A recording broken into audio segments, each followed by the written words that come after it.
오늘 저에게 주시는 하나님의 말씀은 요엘서 2장 13, 12절부터 15절, 14절입니다. 여호와의 말씀에 너희는 이제라도 금식하고 울며 애통하고 마음을 다하여 내게로 돌아오라 하셨나니 너희는 옷을 찢지 말고 마음을 찢고 너희 하나님 여호와께로 돌아올지어다. 그는 은혜로우시며 자비로우시며 노하기를 더디하시며 인애가 크시사 뜻을 돌이켜 재앙을 내리지 아니하시나니 주께서 혹시 마음과 뜻을 돌이키시고 그 뒤에 복을 내리사 너희 하나님 여호와께 소제와 전제를 드리게 하지 아니하실는지 누가 알겠느냐. 아멘.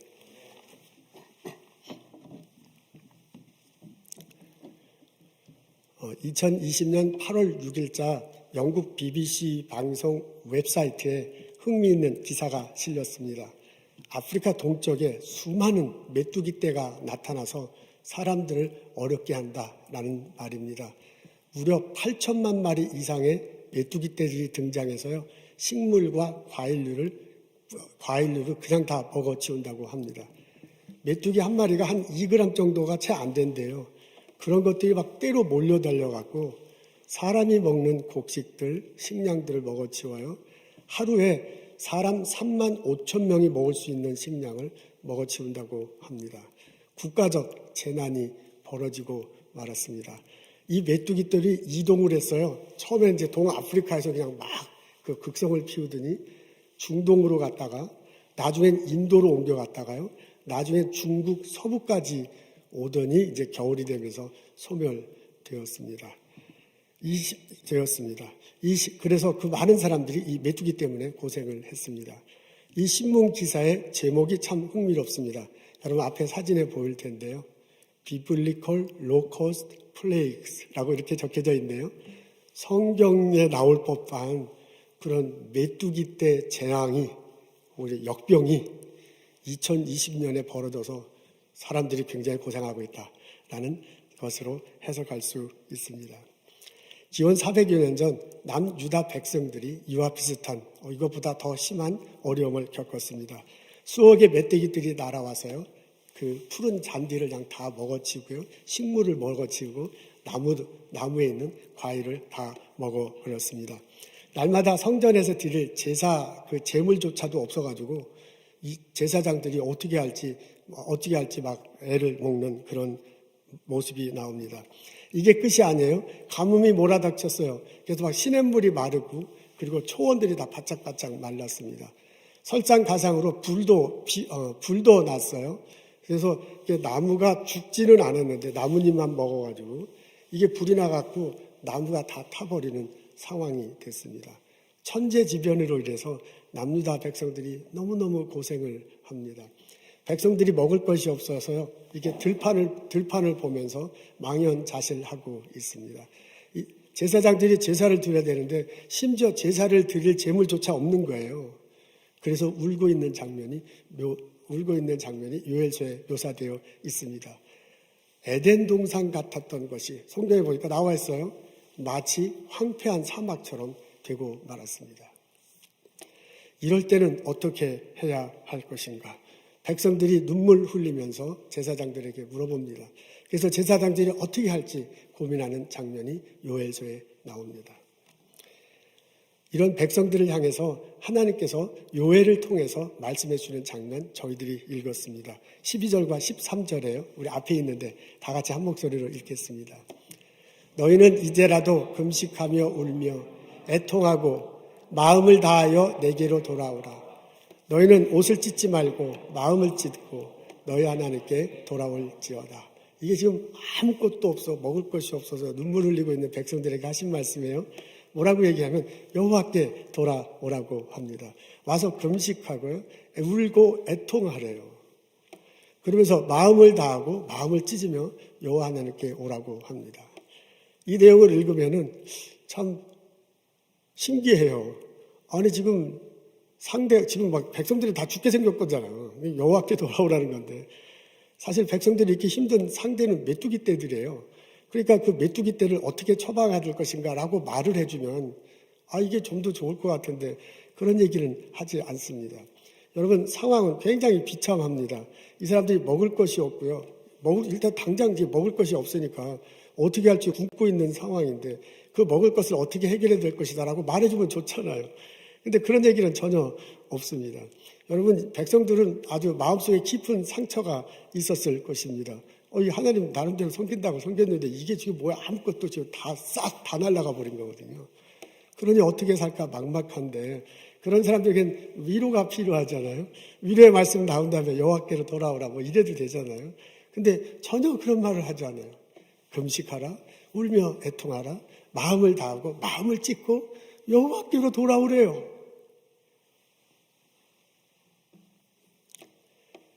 하나님이 요엘을 통해서 하고 싶은 말씀은 여호와 하나님이 너의 신앙의 기초가 되어야 될 것이다 라는 것을 가르쳐주기 위함입니다. 여호와 하나님의 신앙이 여호와 하나님에 대한 믿음이 너의 신앙과 너의 삶과 너의 일터의 기초가 되어야 할 것이다 라는 것을 가르쳐주고 있습니다. 그것은 마치 집으로 표현하면 좋을 듯합니다. 여러분, 집을 짓기 전에는 기초석, 영어로 코너스톤이라고 하잖아요. 기초석을 먼저 이렇게 둡니다. 그러나 다음에 기둥을 세우고 그다음에 벽을 쌓고 지붕을 올립니다. 그런 모습과 똑같아요. 지붕 중요하죠. 벽 중요하죠. 기둥 중요하죠. 근데 가장 중요한 것은 기초석이에요. 기초석이 잘 되어 있으면 기둥이 흔들리더라도 지붕이 흔들리더라도 괜찮습니다. 근데 기초석이 되어 있지 않으면 위에 있는 것들이 아무리 좋더라도 그 집은 위험하게 됩니다. 마치 그것과 똑같아. 너희 신앙생활의 삶의 기초를 가장 기반을 여호와 하나님께 두라라는 가르침으로 받아들일 수 있습니다. 이스라엘 백성들이 국가적 재난을 당했습니다. 다 잃어버렸어요. 먹을 것이 하나도 없어요. 할 수 있는 것들이 아무것도 없어. 그냥 nothing이야. 아무것도 없는 그 상황에서 가장 중요한 것이 뭐냐? 기초가 되는 것이 뭐냐? 그게 여호와 하나님이다 라는 것을 알려주고 있습니다. 여러분들은 여호와 하나님께 돌아야 할 것입니다. 와서 여호와 하나님 앞에서 금식하고 애통하고 통곡하면서 하나님 앞에서 나 자신을 둘러봐야 돼. 그때 내가 하나님에 대한 신앙이 없다는 것을 발견되면 그것을 회개해야 될 것이라는 가르침입니다. 여러분, 아무것도 없을 때 여러분들이 하나님께 나와서 자기 자신을 둘러봐야 돼요. 그때 자신의 삶의 기초 안에 하나님을 두지 못한 것을 발견한다면 바로 그것을 반성해야 된다는 가르침입니다. 여러분, 삶이 아무것도 없고 그냥 모든 것이 다 깨졌을 때 하나님 앞에 나와서 자기 자신을 둘러보고 자기 자신을 둘러볼 때 자기 일터 속에 하나님을 기초로 두지 않았던 것을 발견한다면 이제부터는 하나님을 내 일터에 기초를 두고 살겠습니다라고 결심하도록 하나님께서 요청하시는 것과 같습니다. 이스라엘 백성들이 순종합니다. 하나님은 원래 오래 참으시는 분입니다. 하나님은 원래 자비가 많고 사랑이 많으신 분이라는 것을 이스라엘 백성들이 알고 있었습니다. 그래서 이스라엘 백성들이 하나님께 나아가 기도하고 하나님께 나아가 금식하고요, 애통하고 통곡하고 마음을 다하고 마음을 찢고 하나님께 기도를 했습니다. 거룩한 금식이 선포되어 이스라엘 백성들이 성전에 모이네요. 성전 들어가기 전과 번제단 사이에서 제사장이 하나님께 울며 통곡하며 기도합니다. 이스라엘 백성들이요, 성전에 모여서 쭉 몰려서서 그분들과 하나님께 나아가 마음을 다해서 마음을 찢고 기도합니다. 하나님, 불쌍히 여겨주옵소서, 긍휼히 여겨주시옵소서, 우리 모든 것들이 다 사라진 우리의 상황을 보시고 은혜를 내려 주옵소서. 하나님이 뜻과 마음을 돌이키셨습니다. 비를 흡족하게 내려주셨어요. 말랐던 시냇물이 흐르고요. 그냥 다 황폐됐던 초원이 이렇게 풀들이 자라기 시작합니다. 곡식이 자라기 시작해요. 나무가 다시 솟아납니다. 그리고 그곳에서 열매가 맺힙니다. 백성들이 그것을 먹고 즐거워하고 행복한 장면이 나옵니다. 그리고 그 사람들이 다시 성전에 모여서 하나님께 찬양 드렸습니다. 여러분, 집으로 비유하자면요, 집이 다 이렇게 흩어졌을 때 기초석을 여호와 하나님께 다 이렇게 다시 단단히 두니까 이스라엘 백성들이 하나님이 거기에 기둥을 다시 세워주시고 하나님이 거기에 벽을 다시 세워주시고 하나님께서 지붕을 다시 올리도록 하신 것과 똑같습니다. 아멘 할렐루야. 이 경험이, 이 은혜가 우리들 삶에도 있기를 주님의 이름으로 축원합니다. 우리는 코로나 사태로 인해서 많은 어려움을 겪고 있습니다. 전 세계가 고통스러워하고 있습니다. 수억의 사람들이 바이러스를 전염병에 걸렸어요. 수백만의 사람들이 죽었습니다. 경제적 손실은 얼마인가요? 이 심리적 붕괴는 어떻게 수치로 나타날 수 있는가요? 많은 사람들이 어려워하고 통곡하고 있습니다. 메뚜기 재앙은 세 발의 피야. 그 메뚜기 재앙이 요새도 일어나는데 그건 국지적인 저제예요. 지금 코로나 바이러스는 전 세계가 다 신음하고 있습니다. 이런 우리들에게 하나님께서 요엘서를 통해서 말씀을 전해주십니다. 여호와 하나님께 돌아오십시오. 여호와 하나님은 인자하신 분입니다. 여호와 하나님은 오래 참으신 분입니다. 여호와 하나님은 사랑을 베풀어 주시길 원하시는 분입니다. 그분 앞에 나와서 금식하고 통곡하고 울고 마음을 다하여 마음을 찢고 기도하십시오. 이 요엘의 음성이 오늘 예배 참석한 우리들, 가정에서 일터에서 예배 참석한 우리들 모두에게 똑똑하게 들리기를 주님의 이름으로 소원합니다. 아멘. 우리가 요엘의 외침을 마음으로 받아들인다면 우리들 삶에서 하나님을 만나는 시간을 정기적으로 가져야 할 것입니다. 요엘서에 보니까 그렇게 막 국가적 재난이 왔을 때 백성들이 성전에 왔거든요. 그리고 성전에 와서 그렇게 회개의 기도를 드리는데 우리는 지금 상황이 성전에 다 모이기가 어렵잖아요. 그렇다고 보면 이런 때 하나님 앞에는 나가야 돼서 하나님 앞에 나가서 나 자신을 둘러봐야 되는데 성전에 다 모이기가 어려우니까 각자의 삶의 자리에서 각자의 일터에서 하나님을 만나는 시간을 가져야 할 것입니다. 여러분, 하나님을 만나는 시간이라는 것은 시간을 정해놓고 일정하게, 하루 중 일정하게 시간을 정해놓고 장소를 정해놓고 거기서 말씀을 읽는 것과 마찬가지입니다. 거기서 찬양을 드리는 거예요. 거기서 기도를 드리는 거예요. 하나님께 찬양하고 높이며 경배 드릴 수 있습니다. 하나님의 말씀을 읽으면서 하나님 말씀을 들을 수 있습니다. 내가 하나님과 기도하면서 하나님과 대화를 나눌 수 있습니다. 그렇게 나의 가정에서, 나의 일처에서, 나의 삶의 자리에서 하나님을 만나는 시간을 갖는 것입니다. 그렇게 내가 하나님 자리로 나가면 하나님 말씀을 읽고 하나님께 기도하고 하나님께 찬양 드리면 하나님께서 내게 성령의 모습으로 오셔서요, 내게 말씀해 주시는 것을 들을 수 있어요. 내게 생각으로 혹은 여러 가지 환경을 통해서 인도하시는 것, 나로 하여금 가도록 말씀해 주시는 것을 들을 수 있습니다. 그러면 그것에 맞추어 살다 보면 내 삶 속에 변화가 일어나는 거잖아요. 내가 하나님과의 만남을 통해서 내가 변화되고 내 삶 속에서도 변화가 일어납니다. 여러분, 코로나 사태 이후로는 많은 것들이 변한다고 합니다. 코로나 사태 이전과 코로나 사태 이후는 전혀 다른 세상이 된다고 해요. 이제껏 내가 하고 있던 지식과 이제껏 내가 쌓아왔던 네트워크, 내가 쌓아온 것들이 이제 앞으로는 거의 무용지물이 될 수 있습니다. 새로운 지평이 열리는 세상이 됐습니다. 그래서요, 이렇게 변화되고 있기 때문에 내가 변화돼서 변화를 앞질러 가든지 아니면 그냥 가만히 있다가 변화에 휩쓸려 가든지 둘 중에 하나가 될 것이랍니다. 저는요, 그냥 변화에 휩쓸려 가고 싶지 않습니다. 저는 우리 교우들이요, 변화된다는 것을 알고 내가 변화돼서 변화를 앞질러 가는 그런 지도자가 되기를 원합니다. 그 변화가 내 마음 속에서, 내 영혼 속에부터 나와야 되잖아요.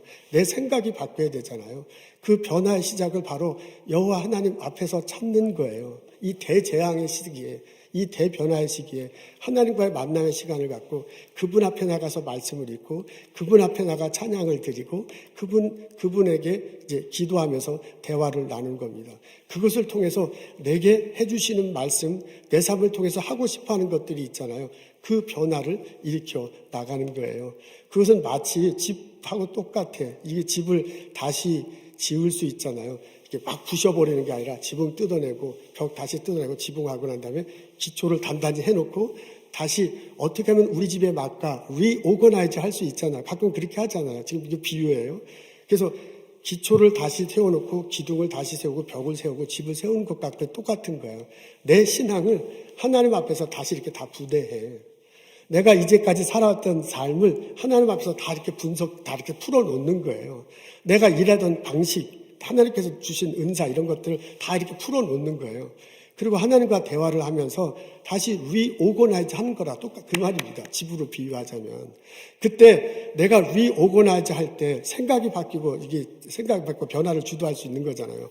그 리오거나이즈 할 때 그 기초의 가장 중심에 여호와 하나님을 도와야 될 것이다. 그 말이에요. 여호와 하나님이 이 세상을 만드시고 주관하십니다. 그분이 나의 삶을 인도하십니다. 그분이 내게 은사를 주시고 나로금 일하게 하고 이 땅을 이끌어가게 하십니다. 그 사람이 그 하나님이여 나를 변화시키고 나의 복의 근원을 잡아서 이 땅을 변화시켜 가기를 원하십니다. 그 여호와 하나님을 내 신앙의 가장 기초에 두자 그런 얘기예요. 그 여호와 하나님을 내 인생의 가장 기초에 두자 그 말이에요. 그 여호와 하나님은 나의 일터에 가장 기초를 두고 내가 그분 안에서 변화되고 내가 그 변화된 것을 가지고 이 세상을 주도해 나가며 살아가면 얼마나 좋겠느냐 그 말입니다. 내가 여호와 하나님을 내 신앙의 기초를 둘 때, 내가 여호와 하나님을 내 인생의 기초를 둘 때, 내가 여호와 하나님을 내 일터의 기초를 둘 때, 그분이 내가 깨닫지 못한 놀라운 지혜를 주십니다. 그전에 내가 보지 못했던 새로운 비전을 보게 하십니다. 그분들이 내가 생각지 못했던 사람을 만나게 하시고요. 그분이 나로 하여금 놀라운 통찰력을 주셔서 나의 삶을, 내 신앙을, 내 일터를 변화시키고 열매를 맺게 하는 그런 놀라운 일이 일어날 줄로 믿습니다. 이 고백이, 이 체험이 우리 성령학교 교우들 모두에게 일어나기를 주님의 이름으로 축원합니다. 아멘. 위기는 기회가 될 수 있습니다. 1665년도에 런던에 흑사병이 돌았답니다. 대재앙. 이제 그 무렵에 유럽에 이제 흑사병이 돌았는데 런던을 막 친 거는 1665년이래요. 도시 인구의 25%에 해당하는 사람이 10만 명이 이 흑사병으로 죽었습니다. 그 다음 1966년도에 런던에 대화재가 일어나잖아요. 그래서 시내의 5분의 4가 불타버렸대요. 그러니까 65년도하고 66년도에 그러니까 런던 시내가 그냥 완전히 쑥대밭이 돼버린 거예요. 그 바람에 왕궁에 있는 사람과 귀족에 있는 사람들이 시내에 살 수가 없어가지고 런던 밖으로 나가서 집을 짓고 살기 시작했습니다. 그리고 외지에서 왔던 사람이 갈 데가 없으니까 런던에서 할 수 없이 자기 고향 땅으로 돌아가게 됐습니다. 아이작 뉴턴이 그때는 케임브리지 대학교 졸업한 학생이었대요. 그래서 이제 거기서 졸업을 막 하려고 하는데 이런 일이 벌어졌어요. 그래서 자기는 원하지 않았는데 할 수 없이 고향 땅으로 돌아가게 됐습니다. 고향 땅에 돌아가니까 사람들도 뭐 같이 공부하던 사람들 뭐 가르치는 교수님도 뭐 아무도 없는 거야. 그냥 고향 땅에 자기 혼자 가가지고 이거 뭐 하나 하고 생각하다가 이제 그 학교에서 공부했던 걸 다시 뒤돌아보고 그리고 책을 갖고 와서 독서를 혼자 열심히 했다고 합니다. 그러면서 그 2년 동안요 미적분과 만류 인력 법칙의 원리를 확립하고 후에 논문을 발표합니다. 뉴턴 덕분에 정확하게 물리량을 계산하게 되면서 이를 응용한 기술들이 나오고 이것들이 모아져서 영국에 산업혁명이 일어났다고 합니다. 역병이 일어나지 않았다면 대화재가 없었다면 그는 런던에 계속 머물며 다른 일을 했을지도 모릅니다. 과학사에서 혁명가도 같다는 이 발견이 더뎌졌을지도 모릅니다. 이게 뭐 재미로 읽는 과학사 이런 책에 보면 이게 꼭 나오는 내용이에요. 그러니까 이게 위기가 기회로 바뀐 거잖아요.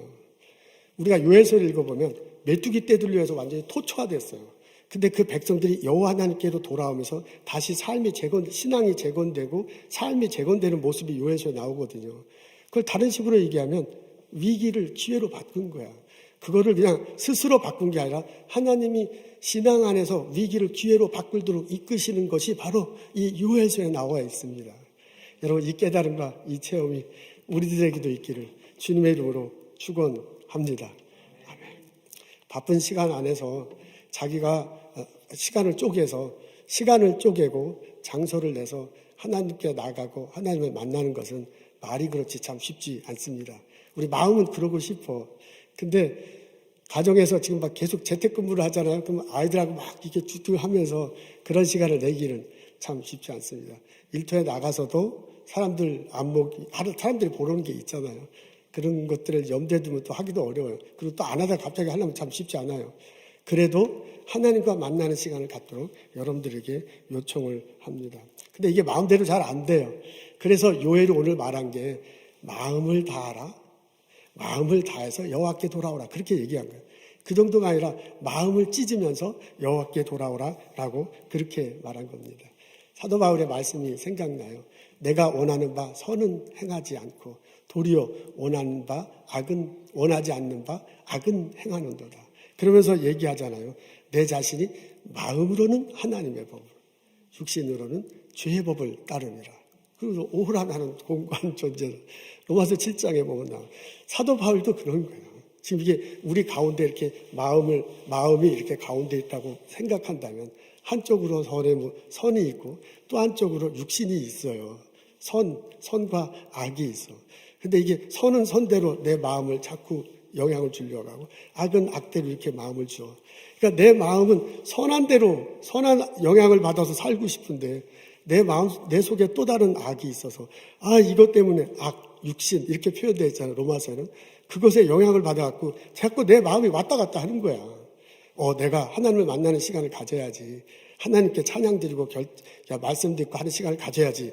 마음으로는 그걸 원하는데 이것저것 핑계 대면서 그렇게 하지 못하게 하는 게 자꾸 마음에 영향을 주잖아요. 우리 다 알잖아요. 그래서 이 마음이 왔다 갔다 하는 거야. 근데 이 악한 쪽으로, 육신의 쪽으로 가는 마음을 선한 쪽으로, 영의 쪽으로, 하나님의 법을 따르는 쪽으로 가도록 잡아당기라는 거거든요. 그러니까 이쪽으로 가는 걸 이쪽으로 자꾸 가려고 하는 걸 이쪽으로 잡아당기는 게 그게 참 쉽지 않아. 근데 이렇게 잡아당기다 보면 마음이 점점 힘들어고 찢어지기도 해. 우리 어렸을 때 전 남동생이 있었는데 동생하고 장난 놀다가 나는 이쪽으로 가는데 동생이 자꾸 절로 간대. 글로 가면 안 돼. 일로 와 하다가요. 이걸 잡았는데 일로 와 하는데 글쎄 여기가 찢어져 버렸어. 그래서 이게 쑥 나오는 거야.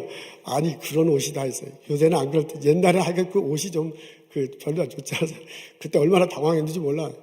엄마한테 얼마나 혼난지 모르고 어떻게든 옷을 찢었냐고. 근데 이제 그건가 똑같아. 내 마음이 자꾸 일로 가려고 하는데 일로 와야 돼 일로 하려면 옷을 찢는 것 같이 힘들어요. 그렇게 하면 안 되는데 내 마음에 갈등이 생겨. 그 힘든 것을 뭐라고 표현하면 마음이 찢어진다 그렇게 얘기한 거잖아요.